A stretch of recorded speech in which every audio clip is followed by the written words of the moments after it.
Yeah, we really are so blessed to be here today.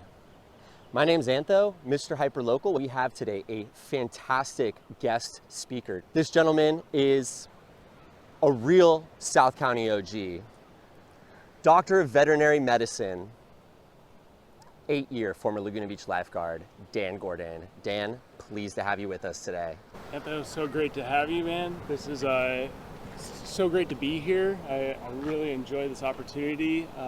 It's an amazing day today. We're actually going to cruise out there with Dan's expertise and talk a little bit about how you can keep yourself, your family, and your friends safe while at Crescent Bay Beach, because while it's an amazing spot and you're going to have some of the best days of your life here, you got to move with purpose out there, and you got to know what to watch for, because your day in paradise could turn into a real bad time very quickly. Is that right? Absolutely. From this awesome vantage point, what are we going to talk about? What do we need to watch out for? Talk to us about this lighter colored water happening right here. What are those? So those are rip currents, and what we can start to see is that these, after the set comes in, the residual waves that are coming in come together, and you see two currents, one coming from the left, one coming from the right, coming together, and what they'll do is they'll start to pull out back to sea. And two currents are coming together on shore, and they will suck young children out, and that'll start to form these rip currents that we need to keep our eye on. And you can see that there's a swimmer actually going in the rip current right now. And that's the easiest way to get out to sea. But it's really difficult to get out of a rip current, and if that's the case, you need to swim parallel to the shore. The best safety tip you can follow is to check in with the lifeguards when you arrive, because they are going to be most up to date on the constantly shifting conditions at the beach. And safest place to swim, probably going to be right out in front of their towers. Also, when it's high tide, the rocks. We want to stay off these rocks. They get really slippery, really sharp. I've seen some pretty horrific things happen on the rocks, and so it's a way to really get injured and really even killed potentially. And so it's really something that you want to stay away from, especially with high tide. If it is safe conditions to pass around the point here, you'll definitely want to be aware of the tide situation, because as you pass through the other side, if it's a rising tide, access to get back out might be cut off. At this point, we decided to cruise down and enjoy ourselves in the water.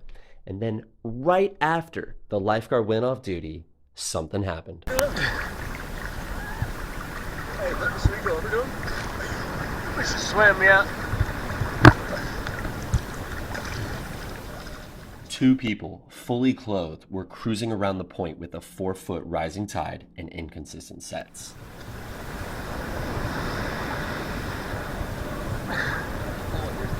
Yeah, I know. We can see the gentleman wearing a red shirt and he's with a lady. It's difficult to tell from the video, but after my repeated whistles, they did stop and look in our direction, understanding the warning, and turned around. Unfortunately, it was too late. I've been in this situation before. It's terrifying. The set waves seem to come out of nowhere, and you only have a couple seconds to react.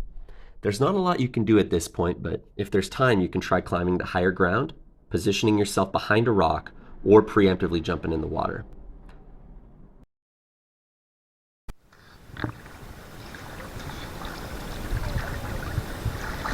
Oh, he ate it! They ate it! When the wave strikes, you've lost all control. It's called getting smoked on the rocks. You are totally at nature's mercy. You can easily strike your head on a rock and go unconscious, which in a scenario like this would mean probable death. Another terrible outcome is to become trapped in a crevice, helpless as the next set wave strikes you with full force. Luckily for these folks, they managed to scramble back on the rocks and climb out once the set had passed. They survived. When I approached them on their way back, I witnessed their injuries. The waves had swept them over the clusters of mussels, a very painful experience we call getting cheese grated. They had both removed their torn up shirts, revealing dozens of lacerations across their entire bodies. It wasn't enough to warrant a trip to the ER, but it was enough to leave many scars, weeks of painful recovery, and a memory they will never forget.